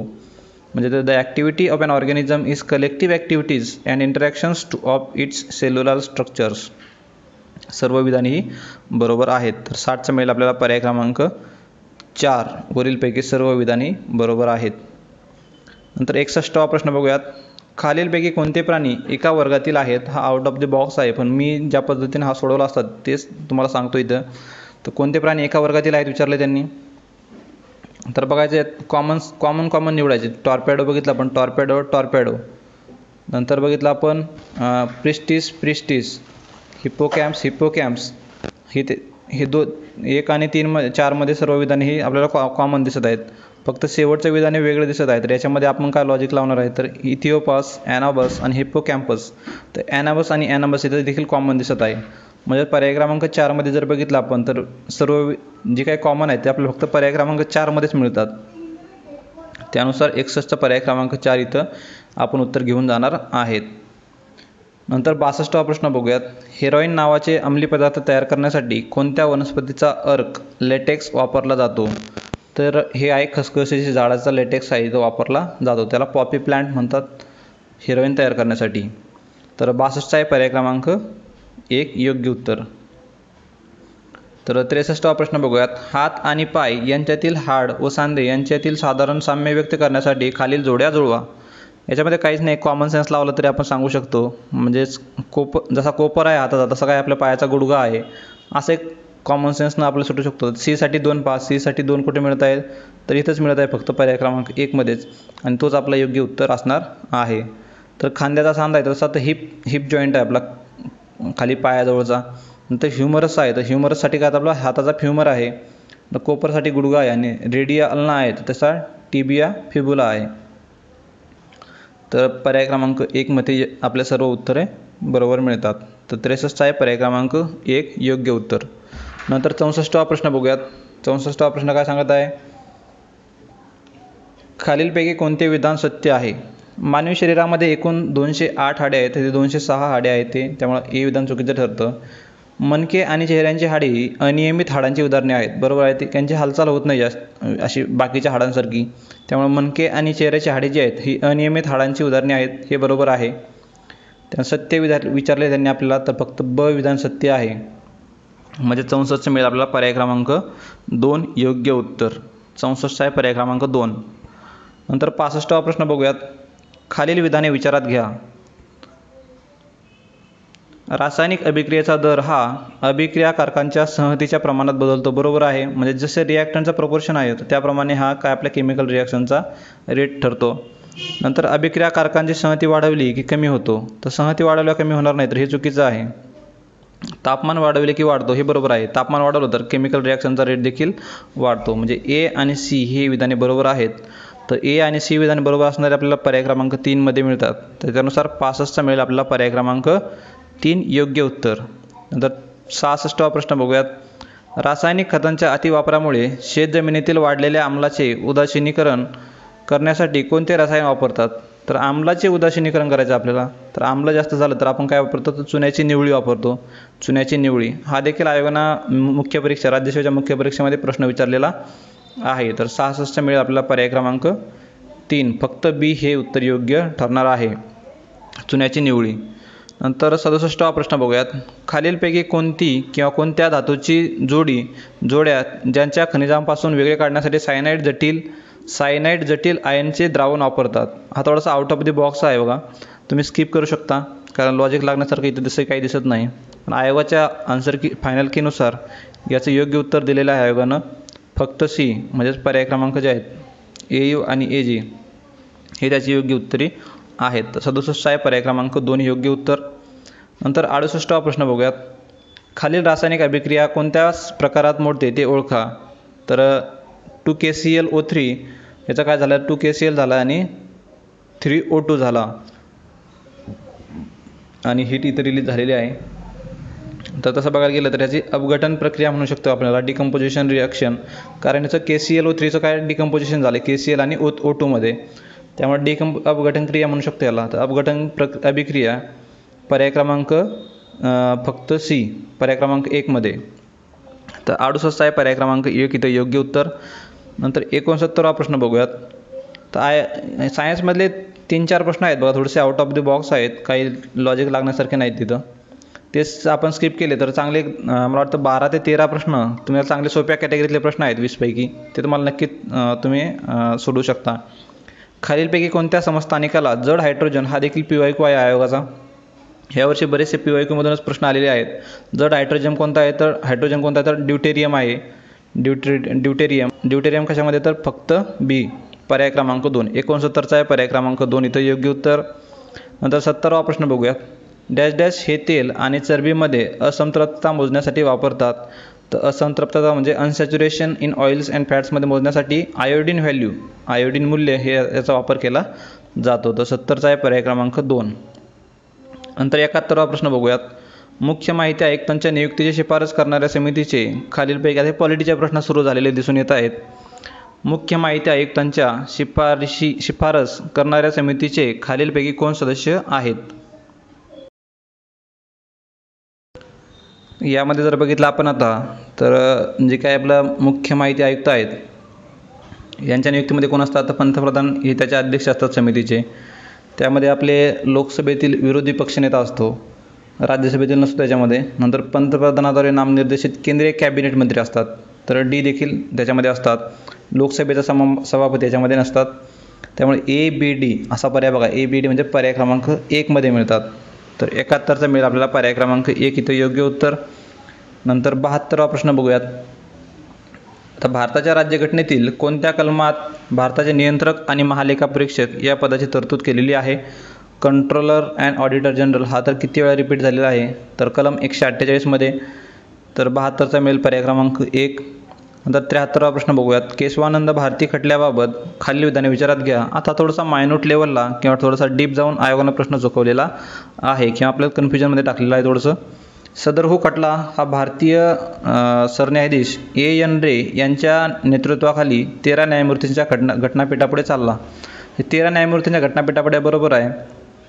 तर A.N. रे नसून इथं आय थिंक काहीतरी खेत्री असं काहीतरी नाव आहे त्यांचं. तर त्यांच्या नेतृत्वाखाली हा चालवला होता, खेत्रींच्या.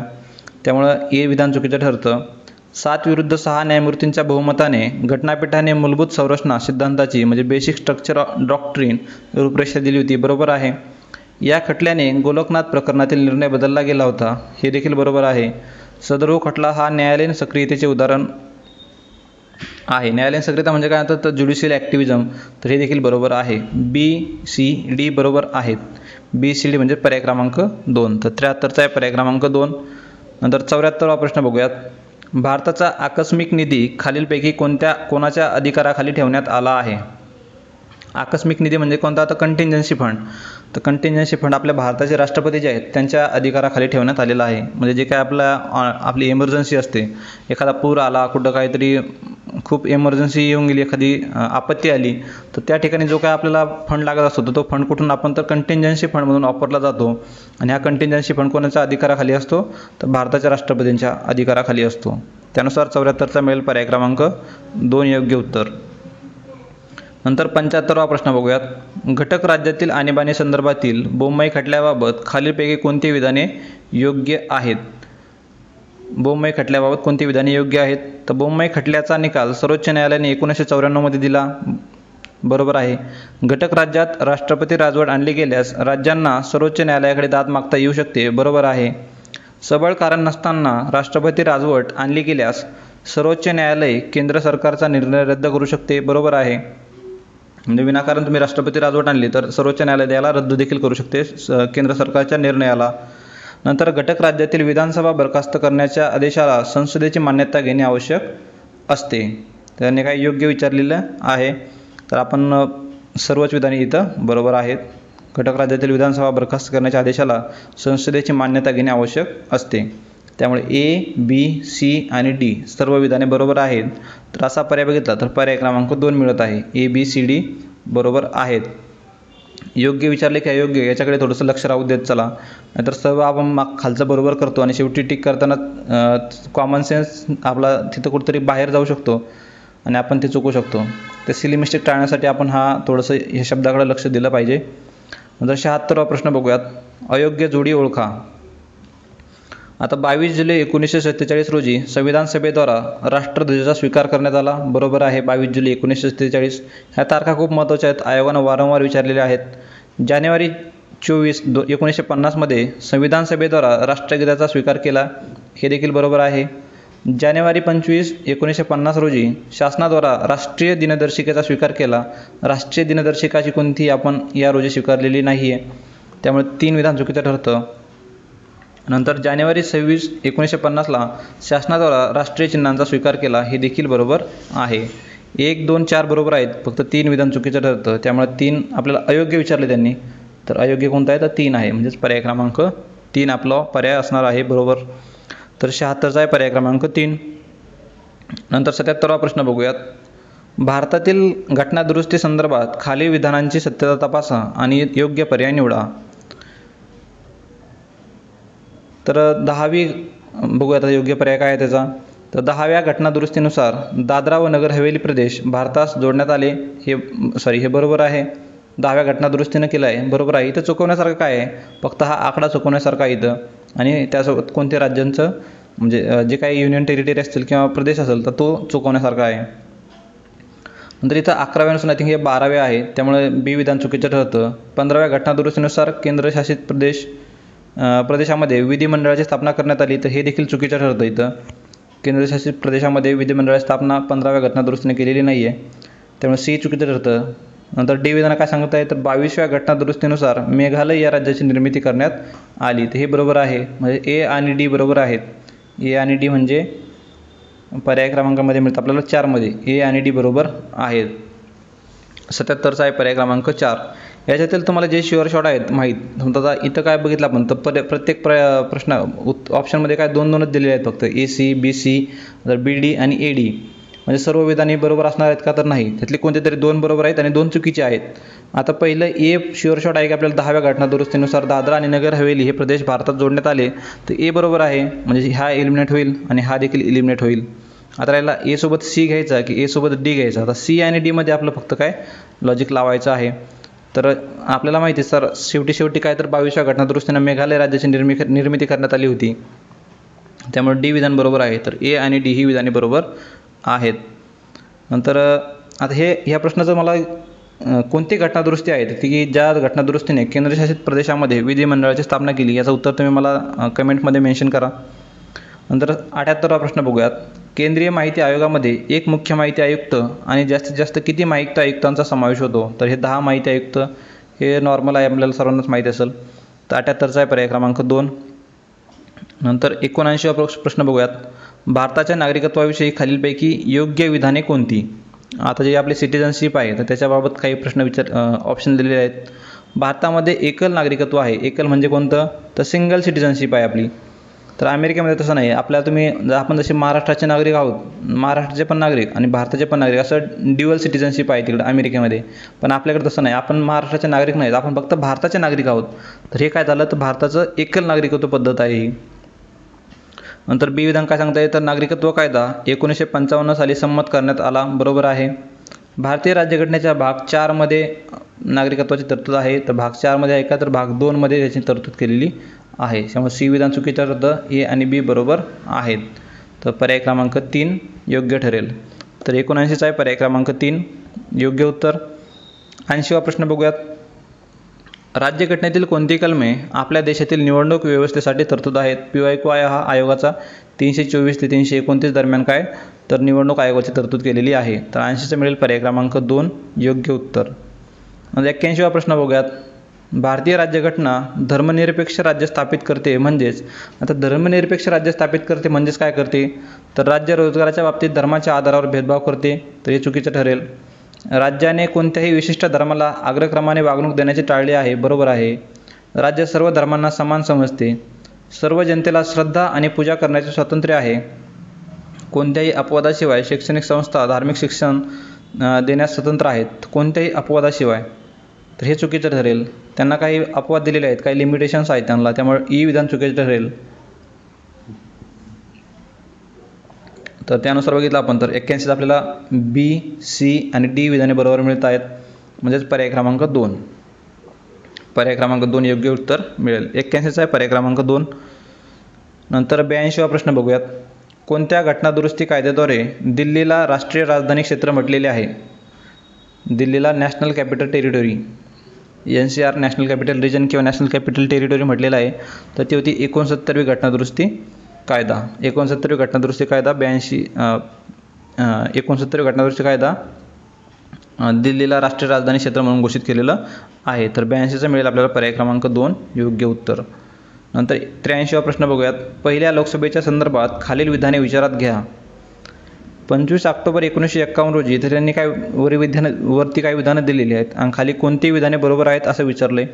तर 25 ऑक्टोबर 1951 ते 21 फेब्रुवारी 1952 या कालावधीत झालेल्या भारताच्या पहिल्या सार्वत्रिक निवडणुकीनंतर 17 एप्रिल 1952 रोजी पहिल्यांदा लोकसभेची स्थापना करण्यात आली. तर मे बी बरोबर असू शकतं. बाकीचे खालची विधाने वाचून घेऊयात. पहिल्या लोकसभेचे पहिले अधिवेशन 13 मे 1952 रोजी सुरू झाले. पहिल्या लोकसभेने आपला कालावधी पूर्ण केला आणि ती 1 एप्रिल 1957 रोजी विसर्जित झाली. आणि G.V. मावळंकर हे पहिल्या लोकसभेचे उपसभापती होते. तर त्यांनी काय आपल्याला बरोबर विचारलेले आहेत. तर हे उपसभापती नाही पाहिजे, सभापतीच पाहिजेत ते. डी विधान चुकीचं ठरतं. डी विधान इलिमिनेट केला आपण. D eliminate. तर आता ए आणि ए बी हे दोन्हीपैकीच निवडायचं आपल्याला, कारण आपल्याकडे सी देखील असाच एलिमिनेट होतो. आपल्याकडे फक्त ए बी आणि ए हा एवढाच पर्याय शिल्लक आहे. आता हे दोन्ही विधाने बरोबरच दिसत आहेत तशी, तर त्यामुळे आपण दोन्ही विधाने घेऊन जाऊयात. ए आणि बी विधाने बरोबर आहेत. इथे मे बी हा कार्यकाळ चुकीचा असेल विसर्जित होण्याचा, त्यानुसार सी विधान देखील चुकीचं आहे. ए आणि बी विधाने बरोबर आहेत. म्हणजे 83चा मिळेल आपल्याला पर्याय क्रमांक 2. पहिल्या लोकसभेचे पहिले अधिवेशन 13 मे 1952 रोजी सुरू झाले होते. नंतर 84वा प्रश्न बघूयात. भारतातील विविध राष्ट्रीय आयोगाच्या संदर्भात खालील तरतुदी विचारात घ्या. भारतीय राज्यघटनेच्या कलम 339 नुसार अनुसूचित जाती आणि जमातीसाठी राष्ट्रीय आयोगाची स्थापना करण्यात आली. नॅशनल NCSC आणि NCST. नंतर हे 339 आय थिंक 338 आहे ते. तर हे ए विधान चुकीचं ठरेल. राष्ट्रीय, आता यांनी काय बरोबर विचारलेलं आहे, हे देखील आपण हे चुकीचं गेलं तर बी डी शिल्लक राहतो आपल्याकडे आणि बी सी शिल्लक राहतो, म्हणजे बी बरोबरच असणार आहे. राष्ट्रीय महिला आयोग 1990 नुसार राष्ट्रीय महिला आयोगाची स्थापना करण्यात आली, बरोबर आहे. 1990चा अधिनियम आहे तो, बी बरोबरच आहे. राष्ट्रीय अल्पसंख्याक आयोग अधिनियम 1992 नुसार राष्ट्रीय अल्पसंख्याक आयोगाची स्थापना करण्यात आली आणि हे बरोबर आहे बघा, सी बरोबरच आहे. 27 डिसेंबर 1993 रोजी राष्ट्रीय मानवाधिकार आयोगाची स्थापना करण्यात आली, तर 27 डिसेंबर ही तारीख चुकीची आहे, वर्ष बरोबर आहे. आय थिंक 12 डिसेंबर काहीतरी तारीख दिली आहे, 12 डिसेंबर 1993 रोजी याची स्थापना करण्यात आलेली होती. त्यामुळे बी आणि सी हेच विधाने बरोबर आहेत. बी आणि सी विधाने बरोबर आहेत, बी आणि सी. बाकी डी विधान चुकीचं आहे आणि ए विधान देखील चुकीचं आहे, म्हणजे बी आणि सी. सॉरी, 84चं मिळेल आपल्याला पर्याय क्रमांक 4 योग्य उत्तर. तर 84चा पर्याय क्रमांक 4, बी आणि सी ही विधाने बरोबर आहेत. 85वा प्रश्न बघूयात.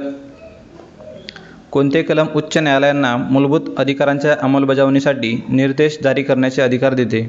आता म्हणजे जे काही रिट पेटिशन्स आहेत ते कोणत्या कलमात आहेत, तर 226 मध्ये, आणि सर्वोच्च न्यायालयाला 32 कलमांतर्गत हे अधिकार आहेत. तर 85चा मिळेल आपला पर्याय क्रमांक 1 योग्य उत्तर.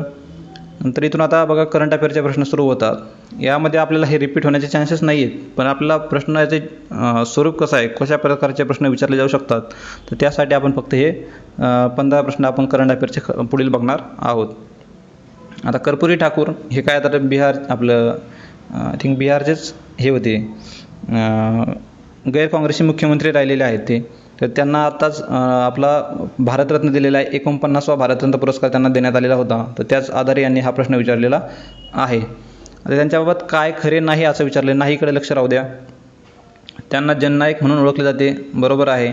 ते बिहारचे पहिले गैर काँग्रेसचे मुख्यमंत्री होते. त्यांचा जन्म 1924 मध्ये समस्तीपूर जिल्ह्यातील एका गावात झाला होता, बरोबर असू शकतं. त्यांनी 1952ची राज्य विधानसभा निवडणूक समस्तीपूर मतदारसंघातून जिंकली होती. ते समस्तीपूर नसून त्यांची कोणती, तर ताजपूर मतदारसंघातून त्यांनी ती निवडणूक जिंकली होती, ताजपूर. त्यामुळे चौथं विधान चुकीचं आहे. 86चा मिळेल पर्याय क्रमांक 4. आता यानंतरचे जे काही आपल्या करंट अफेअरमध्ये जे कोणी व्यक्ती न्यूजमध्ये राहतील त्यांच्याबाबत अशा प्रकारचे विधान आपल्याला आयोग विचारू शकतं, तर त्या प्रकारचे आपल्याला तिथं अभ्यास करणं गरजेचं आहे. तर 87वा प्रश्न बघूयात. जागतिक क्षुधा निर्देशांक म्हणजेच आपल्या कोणता, तर ग्लोबल हंगर इंडेक्स, याच्यामध्ये भारताचा कितवा क्रमांक लागतो 2023 मध्ये, तर तो लागला होता 111वा क्रमांक. तर 87चा आहे पर्याय क्रमांक 2 योग्य उत्तर. नंतर 88वा प्रश्न बघूयात. पुढीलपैकी योग्य विधाने विचारात घ्या. नव्या संसदेतील लोकसभेच्या आतील भागाची रचना ही राष्ट्रीय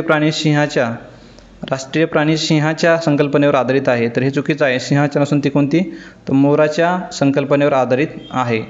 तर ए विधान चुकीचं ठरेल. आपल्याला त्यांनी योग्य विचारलं आहे, तर ए नको आहे आपल्याला विधानामध्ये, ए नको आहे, ए पण नको आहे. म्हणजे बी सी डी आणि बी सी, म्हणजे बी आणि सी तर बरोबर आहे, फक्त आता डी निवडायचं आपल्याला. आता राज्यसभेची रचना भारताचे राष्ट्रीय फूल कमळाच्या संकल्पनेवर आधारित आहे, बरोबर आहे. नव्या संसदेचे उद्घाटन 28 मे 2023 रोजी करण्यात आले आणि लोकसभा अध्यक्षांच्या बाजूला ऐतिहासिक अशोक चक्राची स्थापना केलेली आहे. तर अशोक चक्राच्या बाजूला स्थापना नाही, अशोक चक्र त्यांच्या खुर्चीच्या वरती ठेवलेलं आहे त्यांनी. अशोक चक्राच्या बाजूला कोण आहे, तर ते सेंगोल आहे. सेंगोल आपला तो चोलाच्या ह्याच्यामधला डायनेस्टीमधला जो काय सेंगोल आहे, तर त्याचा समावेश याच्यामध्ये केलेला आहे लोकसभेच्या अध्यक्षांच्या बाजूला. त्यामुळे डी विधान देखील चुकीचं ठरेल. योग्य पर्याय जर बघितले आपण, तर 88च्या मिळेल आपल्याला पर्याय क्रमांक 1, बी आणि सी हेच विधाने बरोबर आहेत. नंतर 89वा प्रश्न बघूयात. आशियाई क्रीडा स्पर्धा 2023 विषयी योग्य विधाने निवडा. तर योग्य विधाने निवडायची. या स्पर्धा चीनमधील हांगझाऊ या ठिकाणी भरवण्यात आल्या. उद्घाटन प्रसंगी लवलीना बोर्गोहेन या नेमबाजाने भारताकडून ध्वजधारकाची भूमिका बजावली. असं विधान वाचलं तर सरळ आपल्याला बरोबरच वाटणार आहे ते, पण लवलीना बोर्गोहेन काय, तर हे नेमबाज नसून काय, त्या बॉक्सर आहेत. त्यामुळे बी विधान चुकीचं ठरेल. या स्पर्धेत 28 सुवर्णपदकासह भारताचे 4थे स्थान पटकावले आणि या स्पर्धेत 107 पदके भारताला मिळाली. तर याच्यामध्ये आपण बघितलं बाकी विधाने बरोबर आहेत, फक्त बी विधान चुकीचं आहे. ए सी डी बरोबर आहेत, पण बी विधान चुकीचं आहे. त्यामुळे पर्याय क्रमांक 4 ए सी डी हा पर्याय योग्य असणार आहे. तर 89चा आहे पर्याय क्रमांक 4. नंतर 90वा प्रश्न बघूयात. योग्य कथने ओळखा. नरगिस मोहम्मदी यांना नोबेल शांतता पुरस्कार 2023 प्रदान करण्यात आला. त्यामुळे तर न्यूजमध्ये होता आणि त्याच्यामुळे प्रश्न त्यांच्यावर विचारलेला आहे. नरगिस मोहम्मदी ह्या समता व महिलाचे हक्क यांच्या पुरस्कर्ते आहेत. बरोबर आहे. नरगिस मोहम्मदी या शिरीन इबादी यांनी स्थापन केलेल्या डिफेंडर्स ऑफ ह्युमन राईट्स सेंटरला 2004 मध्ये सहभागी झाल्या. याच्यामध्ये गुगलला सर्च केलं तर याच्यामध्ये 2003 दाखवत आहे ते, आणि त्यामुळे हे विधान चुकीचं आहे. पण एक्झाम हॉलमध्ये आपल्याला एवढे मायनर डिटेल्स माहीत असणं शक्य नाही. तर तुम्ही सर्व विधाने तिथं बरोबर आहेत असं घेऊन गेले असेल तरी ते ठीक राहिलं असतं. तर संबंधित प्रश्नाचं आयोगानं उत्तर देताना फायनल कीनुसार ए आणि बी ही विधाने बरोबर असल्याचं उत्तर दिलेलं आहे. तर त्यानुसार पर्याय क्रमांक 1 योग्य उत्तर मिळेल.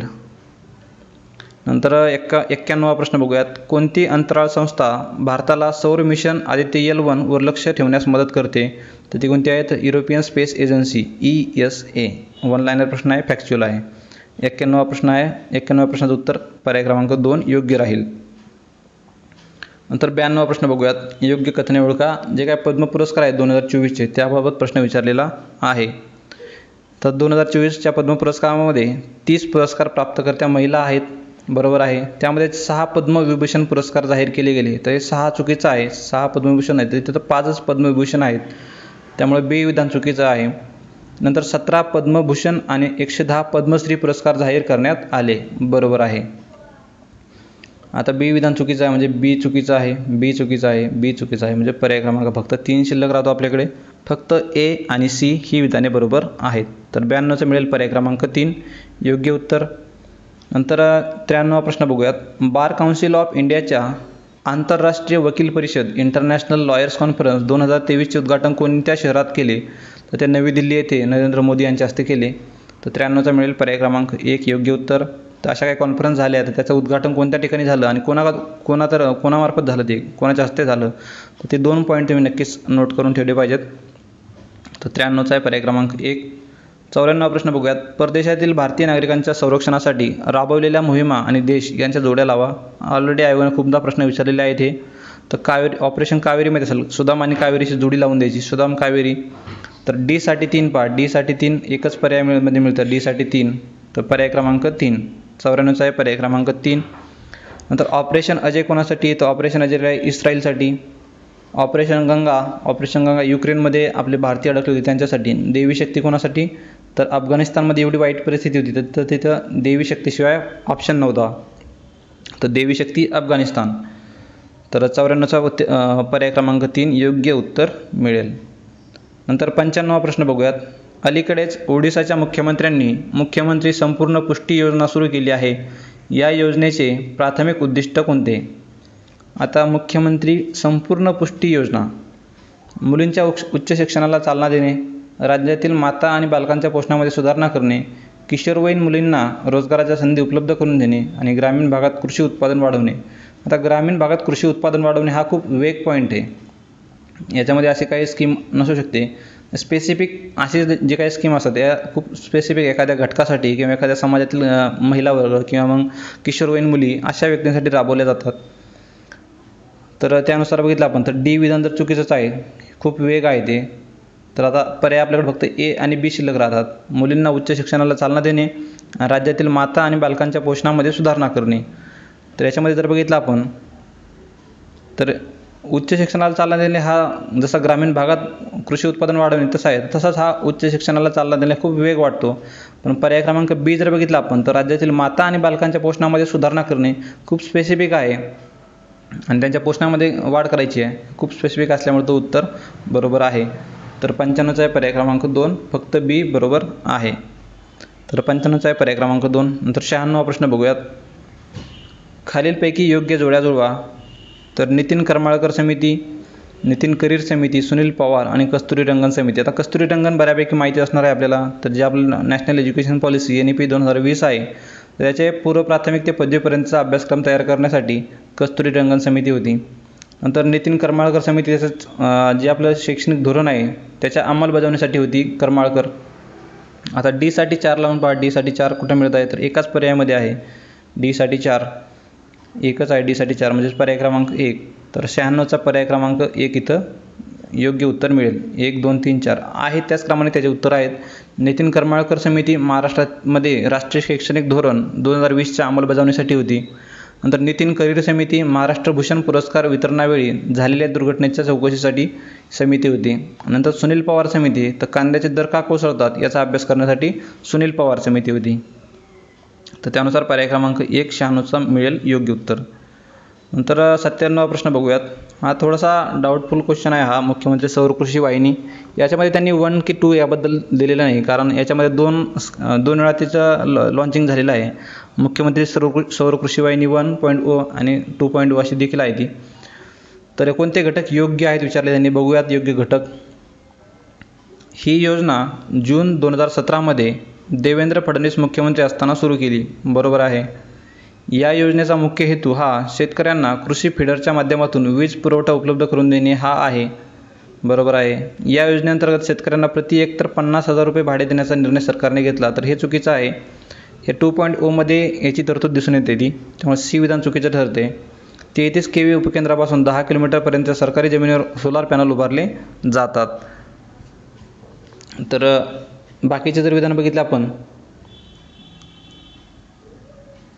तर हे देखील चुकीचं मिळत आहे. 33 kV उपकेंद्रापासून फक्त ए आणि बी विधाने बरोबर आहेत. थांबा 1 मिनिट. ही योजना 2017 मध्ये मुख्यमंत्री असताना सुरू करण्यात आली. बरोबर आहे. आणि ही योजनेचा मुख्य हेतू शेतकऱ्यांना, बरोबर आहे. दोन्ही विधाने बरोबर आहेत, ए आणि बी. सी आणि डी विधाने चुकीचे आहेत. तर सी आणि डी चुकीचे आहेत, म्हणजे पर्याय क्रमांक ए आणि बी, पर्याय क्रमांक 3 योग्य उत्तर मिळेल.